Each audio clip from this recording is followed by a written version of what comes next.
Hello दोस्तों, आप सभी को मेरा प्रणाम। जय श्री कृष्णा, जय जय राम। प्रस्तुत है साईं बाबा के बचपन की सच्ची कहानी। मंदिर के व्यवस्थापकों के अनुसार यह साईं बाबा का जन्म स्थान है। उनके अनुसार साईं के पिता का नाम गोविंद भाव और माता का नाम देवकी अम्मा है। कुछ लोग उनके पिता का नाम गंगा भाव बताते हैं और माता का नाम देवगिरी अम्मा। कुछ हिंदू परिवारों में जन्म के समय 3 नाम रखे जाते थे, इसीलिए बीड़ इलाके में उनके माता पिता को भगवंत राव और अनुसुईया अम्मा भी कहा जाता है। वे यजुर्वेदी ब्राह्मण होकर कश्यप गोत्र के थे। साईं के चले जाने के बाद उनके परिवार के लोग शायद हैदराबाद चले गए थे और फिर उनका कोई अता पता नहीं चला। शशिकांत शांताराम गडकरी की किताब सद्गुरु साईं दर्शन, एक बैरागी की स्मरण गाथा अनुसार साईं ब्राह्मण परिवार के थे। उनका परिवार वैष्णव ब्राह्मण यजुर्वेदी शाखा और कौशिक गोत्र का था। उनके पिता का नाम गंगाभाव और माता का नाम देवकी गिरी था। देवकी गिरी के 5 पुत्र थे। पहला पुत्र रघुपत भूसारी, दूसरा दादा भूसारी, तीसरा हरिबाबू भूसारी, चौथा अंबादास भूसारी और 5वें बालवंत भूसारी थे। साईं बाबा गंगाभाव और देवकी के तीसरे नंबर के पुत्र थे। उनका नाम था हरिबाबू भूसारी। साईं बाबा के इस जन्म स्थान के पास ही भगवान पांडुरंग का मंदिर है। इसी मंदिर के बाईं और देवी भगवती का मंदिर है, जिसे लोग सप्तश्रृंगी देवी का रूप मानते हैं। इसी मंदिर के पास चौधरी गली में भगवान दत्तात्रेय और सिद्ध स्वामी नरसिंह सरस्वती का भी मंदिर है, जहां पवित्र पादुका का पूजन होता है।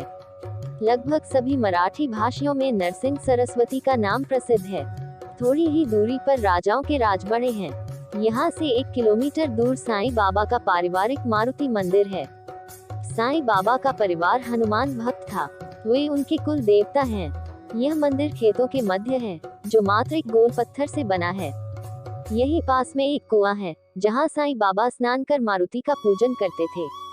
साईं बाबा पर हनुमान जी की कृपा थी। साईं जिस इलाके में रहते थे वह हैदराबाद निजामशाही का एक भाग था। उनकी राजशाही में मुस्लिमों का एक हथियारबंद संगठन था, जिसे रजाकार कहा जाता था। इसके लोग हिंदुओं को धर्मांतरण के लिए मजबूर करते थे। हिंदुओं पर कट्टरपंथी लोग तरह तरह के अत्याचार करते या उन पर मनमाने टैक्स लगाते थे। साईं का परिवार गरीब ब्राह्मण परिवार था। उनके पास खेती योग्य भूमि नहीं थी और न ही कोई रोटी रोजगार। यदि वे इस्लाम कबूल कर लेते तो उनकी गरीबी दूर हो जाती और उनकी हैसियत बढ़ जाती। उनके माता पिता जैसे तैसे भिक्षा मांगकर मजदूरी करके 5 बच्चों का पेट पाल रहे थे।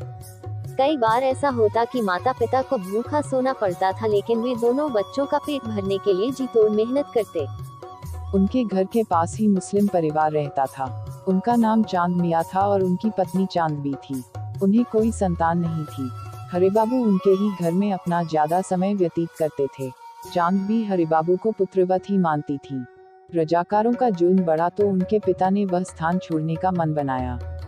उस गांव में वे अपमान का घूंट पी रहे थे। एक बार गंगाभाव अपने परिवार के साथ पंढरपुर गए। भीमा नदी पंढरपुर के पास से बहती नदी है। गंगाभाव का परिवार नाव में बैठकर नदी पार कर रहा था, तभी दुर्भाग्य से नाव पलटी और परिवार डूबने लगा। किनारे खड़े एक सूफी फकीर और तीर्थयात्रियों ने जैसे तैसे सभी को बचाया, लेकिन वे गंगाभाव को नहीं बचा सके।